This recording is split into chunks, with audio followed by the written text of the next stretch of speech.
Shalom, pagi bersama tundukkan kepala, pejamkan mata sejenak. Bapa yang bersemai dengan kerajaan surga, pada pagi yang cerah patut kami berterima kasih kepada Tuhan buat pemeliharaan yang Kau berikan dalam hidup kami.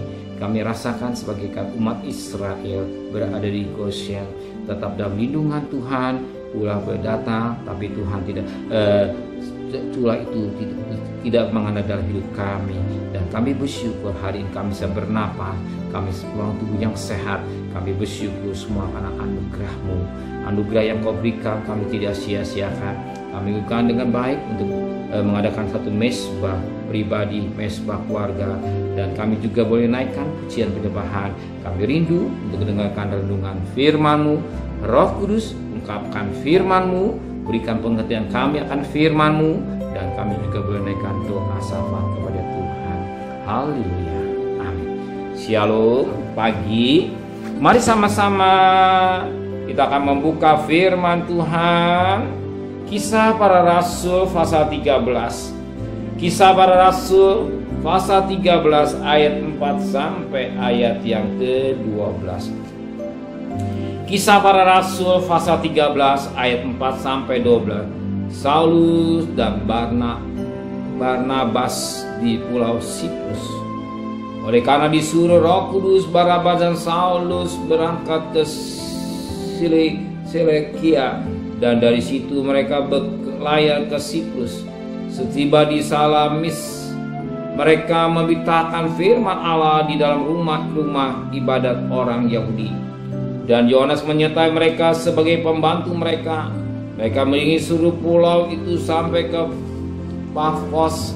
Di situ mereka bertemu dengan seorang Yahudi bernama Bar Yesus. Dia seorang tukang sihir dan nabi palsu. Dia adalah kawan gubernur pulau itu, Sergius Paulus, yang adalah orang cerdas. Gubernur itu memanggil Barnabas dan Saulus karena ia ingin mendengar firman Allah. Elimas, demikianlah nama dalam bahasa Yunani tukang sihir itu, menghalang-halang mereka dan berusaha membelokkan gubernur dari imannya. Tapi Saulus disebut Paulus yang penuh dengan Roh Kudus menatap dia dan berkata, "Hai anak iblis, engkau penuh dengan rupa-rupa tipu musyiat dan kejahatan, engkau musuh segala kebenaran. Tidakkah engkau akan berhenti membelokkan jalan Tuhan yang lurus itu? Sekarang lihatlah, tangan Tuhan datang menimpa engkau, dan engkau menjadi buta berapa hari lamanya. Engkau tidak dapat melihat matahari." Dan seketika juga orang merasa diliputi kabut dan gelap, dan sambil meraba-raba dia harus mencari orang untuk menuntun dia. Melihat apa yang telah terjadi itu, percayalah gubernur itu, ia takjub oleh ajaran Tuhan. Puji Tuhan, kita perhatikan mutiara yang indah pada pagi hari. Katakan dalam firman Tuhan, di mana saat Elimas sebagai tukang sihir, dan dikatakan dalam firman Tuhan, dia berusaha untuk membelokkan iman dari gubernur, membelokkan firman dan membelokkan iman daripada gubernur.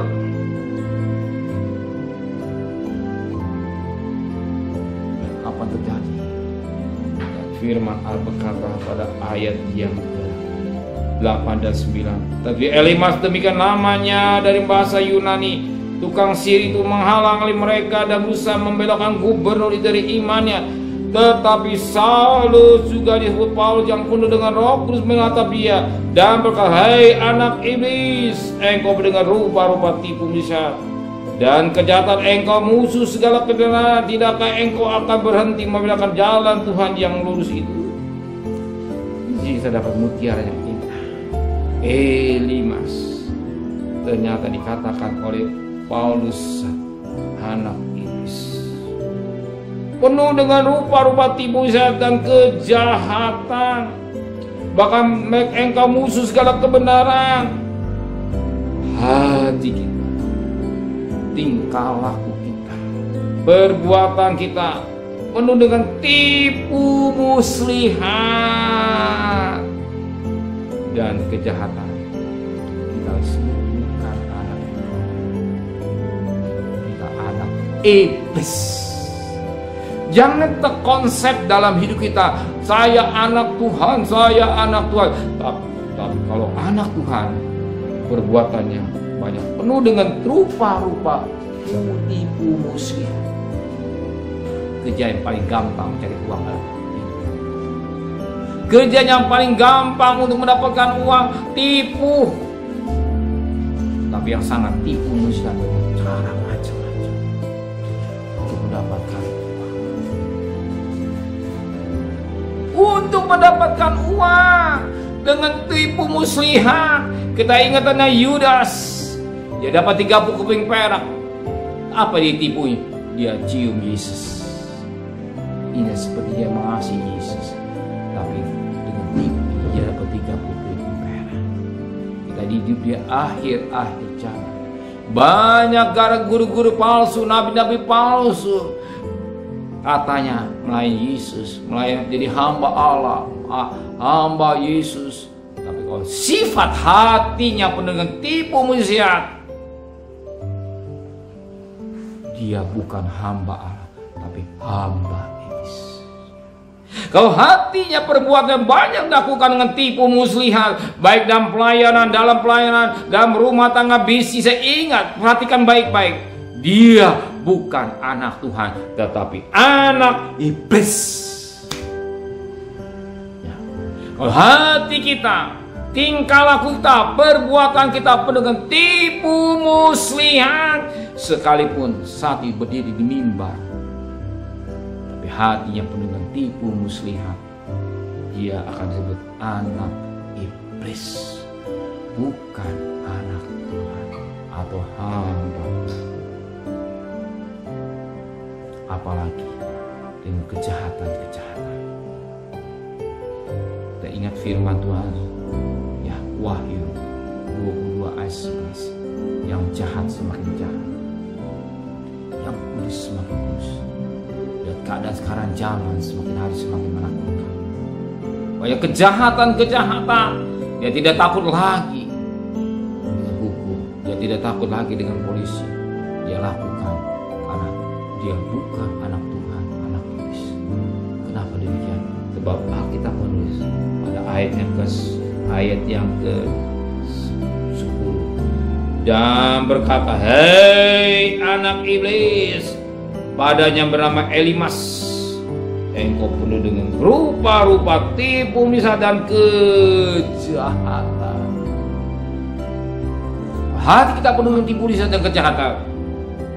Biar kita tidak berjalan pada pimpinan Roh Kudus, tapi kita perlu keinginan daging atau pimpinan daripada iblis. Ingat, iblis menuju kepada kebinasaan. Ingat, iblis membawa kita untuk kepada binasaan, tapi Roh membawa hidup kita yang kekal. Betapa penting kita menjaga hati kita dengan baik. Betapa penting kita tidak bermain-main dosa di akhir zaman saat ini. Kita banyak menyucikan diri dari perkara-perkara tipu muslihat, apalagi kejahatan, apalagi bisa memperolehkan firman Tuhan. Katanya firman Tuhan sebenarnya bukan firman Tuhan, rekayasa sendiri untuk mendapatkan sesuatu benda, sesuatu uang yang dikatakan lebih sukses.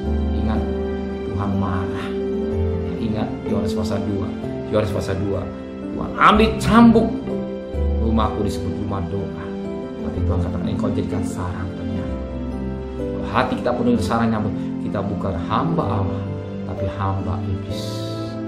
Biar kita menjadi anak-anak Tuhan yang beda di akhir zaman ini. Kita butuh uang, tapi kita tidak melakukan yang tidak baik. Amin. Benar Bapa di surga, kami adalah anak-anak yang kekasih, yang kau sudah tebus oleh darah yang sangat mahal. Kami tidak menghina akan korban daripada darah-Mu, sebagaimana Ibrani pasal 10 ayat 31. Ngeri benar kau jatuh tangan Allah yang dahsyat, tapi kau mau hidup dalam pimpinan Roh Kudus. Sucikan hati dan pikiran kami sampai tangan kami, sehingga hidup ini boleh menyenangkan Tuhan. Kembalikan besok pagi dalam tubuh yang sehat dengan tidak kurang satu apapun juga. Berkati Bapak Presiden, Wakil Presiden, para Menteri, para Gubernur, para Bupati, para Wali Kota, para Camat, para Lurah, para RW, para RT, para medis, para lawan, para TNI, para Polri. Mereka-merekanya berjuang guys depan para virus corona. Dan kami bersyukur pandemi jadi endemi. Dan kami bersyukur negara kami tetap diberkati oleh Tuhan. Terima kasih Bapak Surga. Saudara kekasih, terimalah berkat nikmat dari Allah Bapa, cinta kasih sayang dari Tuhan Yesus Kristus, dan berkat Roh Kudus nyata saudara hari ini sampai Maranatha Tuhan Yesus datang. Yang cinta Dia katakan amin. Tuhan memberkati.